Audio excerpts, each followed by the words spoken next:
Something knocks on my window every night at 3 a.m., but nothing's ever there. They say 3 a.m. is the devil's hour, the time when the veil between our world and the other is thinnest. I used to laugh that off. But ever since I moved into this apartment 3 weeks ago, I've stopped laughing. It started on a Thursday. I was lying in bed, half awake, the hum of the ceiling fan lulling me to sleep, when I heard it. Knock. Knock.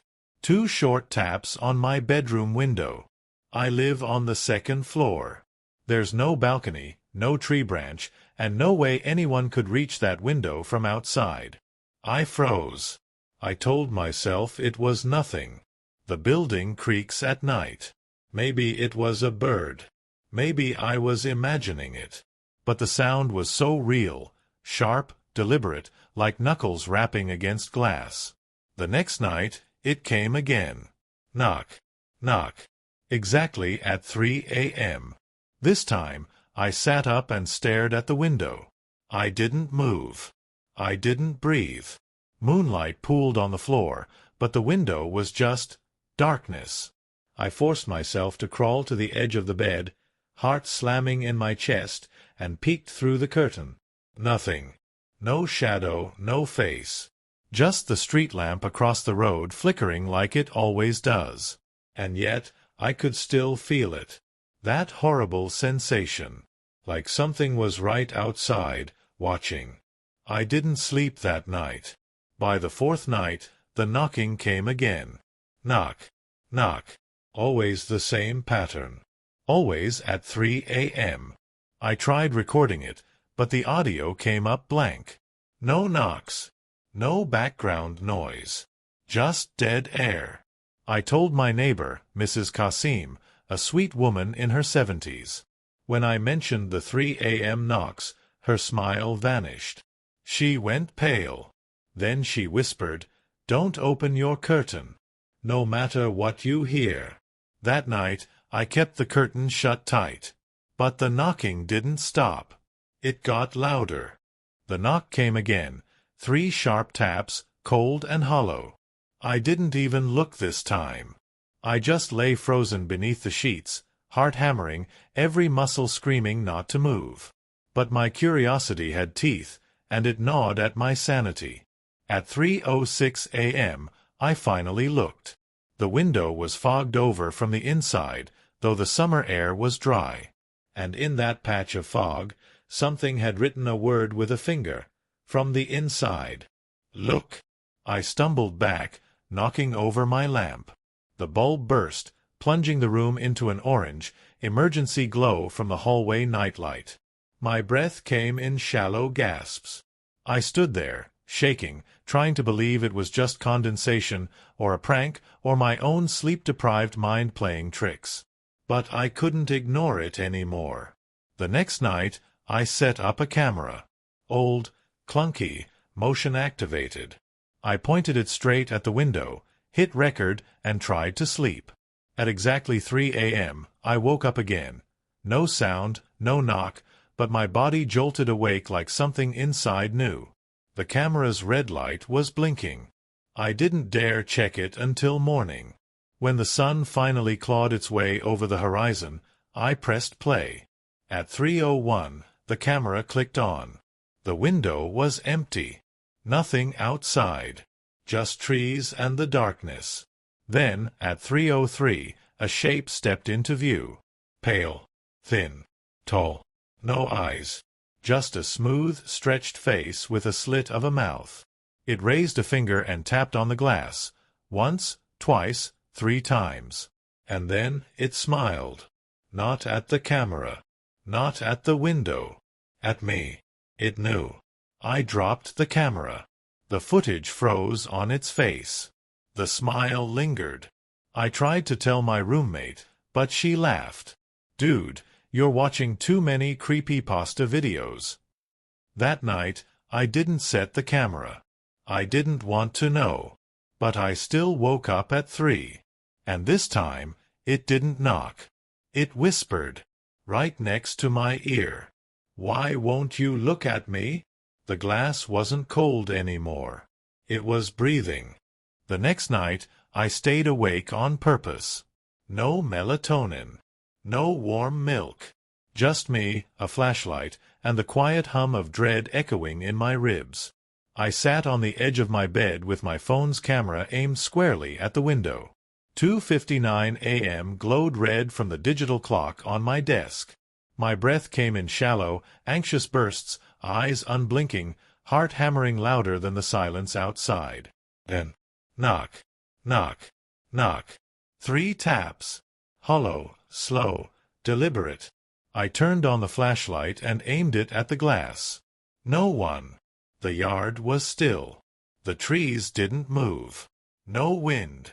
No leaves rustling. No shadows shifting. Nothing. But this time, the knock left something behind. A faint handprint, pressed against the inside of the window pane. Inside. I jumped back, scrambling into the hallway, nearly tripping over my own feet. Mom and Dad didn't answer when I pounded on their door. It was open. But they were gone. Not just out of bed, gone. The sheets were made. Their room smelled sterile, like it hadn't been touched in weeks. Framed photos on the wall now showed only me, standing beside, empty spaces. I backed away, trembling, whispering, "Mom." Even though I already knew something was horribly wrong. A noise came from my room. A soft thump. Then the floor creaked. Someone, or something, was in there now. I stepped down the hallway like I was walking through water, every footstep feeling like a betrayal. I peeked through the crack of my bedroom door. The window was open. Curtains fluttered lazily. On the floor, in the beam of moonlight, were muddy footprints. Child-sized. Wet. Bare. Leading from the window. To my closet. I raised my phone with trembling hands and took a picture.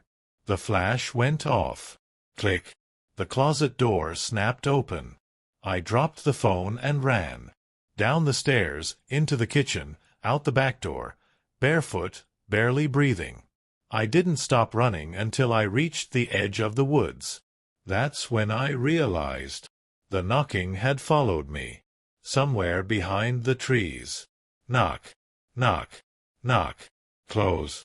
Too close. But still, nothing was there. Not yet. The 4th night, I didn't sleep. I sat in bed with every light in my room on, my phone flashlight pointed directly at the window. My breathing was shallow, heart thudding like a trapped animal. I had locked the windows, nailed them shut even. There was no possible way anyone, or anything, could be on the other side. But that didn't stop the knocking.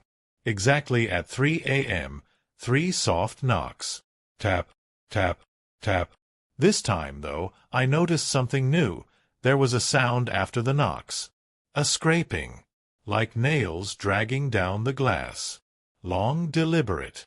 A sound no wind or tree branch could make. I wanted to scream, but my voice caught in my throat. I approached the window slowly, flashlight trembling in my hand. The curtain fluttered slightly, though there was no breeze. I yanked it aside. Nothing. Except there was a mark on the glass. A handprint. But it wasn't like any hand I've ever seen. The fingers were long, impossibly long. Too many joints. Almost insect-like. And at the base of the palm was something else, what looked like a second, smaller mouth. Sharp teeth. Pressed to the glass. I stumbled back, dropped the flashlight, and ran to my parents' room. But they didn't wake. No matter how hard I shook them, screamed at them, even slapped my dad across the face. Nothing. They were breathing. Peaceful. Like they were drugged. I tried to call 911. My phone wouldn't turn on. Everything electronic had gone dead. Every bulb in the house began to flicker. Then one by one, they blew out, plunging everything into darkness. And then I heard it again. Not from my window this time. From inside the house. Tap, tap, tap. Coming from the hallway. Closer. Then a whisper. not spoken with a mouth, but something that slithered into my mind. I found a way in. I locked myself in the bathroom, curled up in the tub, holding the only light I had left, a candle. And then I saw it. Another handprint. On the inside of the mirror. It's not just knocking now. It's watching. And I don't know how much longer I can keep it out. Ask ChatGPT. I haven't left the bathroom in 2 nights. The candle's nearly gone. My phone's still dead. Every time I work up the courage to unlock the door, I hear something just outside, breathing, dragging, whispering. It doesn't knock anymore. It presses, against the door, the walls, the floorboards. Like it's trying to ooze through the cracks in reality. That handprint on the mirror never faded. It got clearer. Sharper.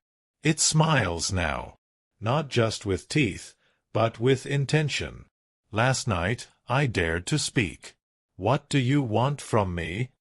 And the mirror whispered back, not in words, but in pictures. It showed me myself, in bed, asleep, smiling peacefully. Then it showed something crawling out from under the mattress. Long limbs, no skin, eyes blinking sideways. Then it became me. I think that's what it wants. To replace. To take my life like a coat off a hook. And everyone around me will never know it's not me. Tonight is the 7th night. The final one. I've been tracking its patterns in the candlelight, how it moves, how it waits. At exactly 3:17 a.m., there's a window. A silence. A pause. That's when I have to act. So I sharpened the metal lid of a shaving can. I've carved a circle into the tile floor. Salt from the kitchen.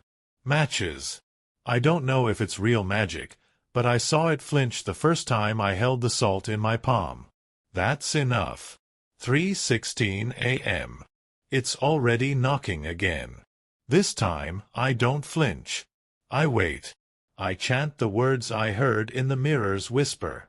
I strike the match. The knocking stops. Then, the screaming starts. The mirror shatters, not breaks, explodes, into shards that hover mid-air, spinning like teeth. The thing bursts through the wall.